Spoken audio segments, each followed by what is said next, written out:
Peachtree, Chapter 1, Exercise 1. In this exercise, among the things you have to do is add a new employee. So what I'm going to do now is show you briefly how you're going to do that. We're going to go over to the navigation bar. We're going to select Employees and Payroll. So I'm going to click on that. That will open my pane here with the employee and payroll tasks. And I'm going to find the icon which says Employees. There we are. We can see that we've highlighted that. Click on the icon. It opens up a little drop-down menu, of which the part that we're going to select is New Employee. There we are.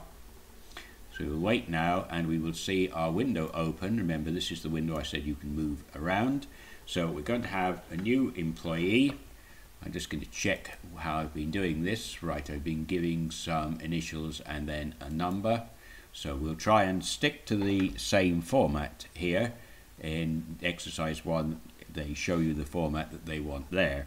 So here we'll have HJ40 and HJ was the initials. So Harold Jobs, here we are, Harold Jobs, and we're going to give the employee an address, so 123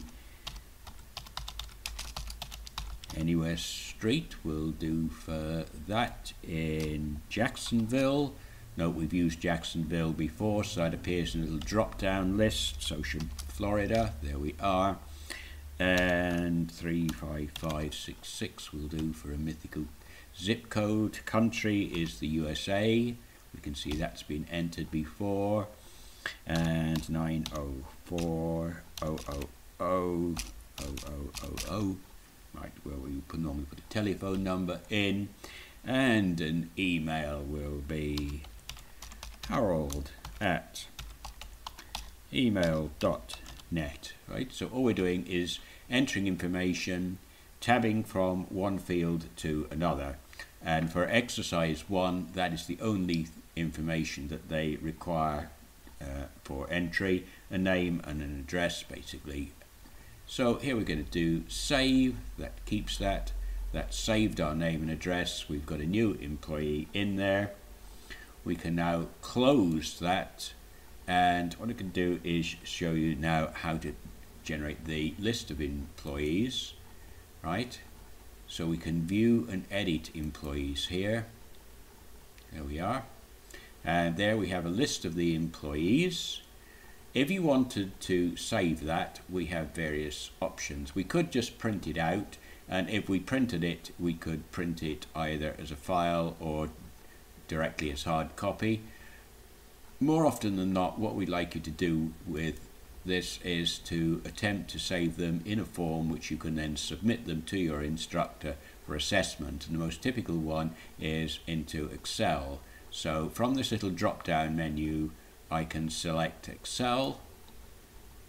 Do I want to add a new worksheet to an existing book or create a new one here? Well, since I'm just doing this as a one-off, I'm going to say create a new Excel workbook, and I want to show the header in the Excel worksheet. That's all right, so I'm going to click OK. You can see the little window comes up now. It says it's trying to export the information, that's my employee list, to Excel. It's now creating my page header and the footer. It's copying the columns in, setting those up, and in a minute, there we are, it's going to open the Excel. So there is my spreadsheet or my worksheet showing my list of employees, showing the company, when I made this list, what the columns are for, and I can go ahead and I can save this. I can save it as a workbook, which is what I'm going to do.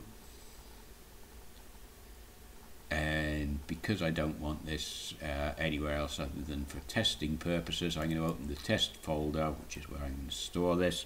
So this is test 2, and it's an employee list. And there we are. I'm going to save that. And now if you look at the top, you can see that there is an Excel file called employee list.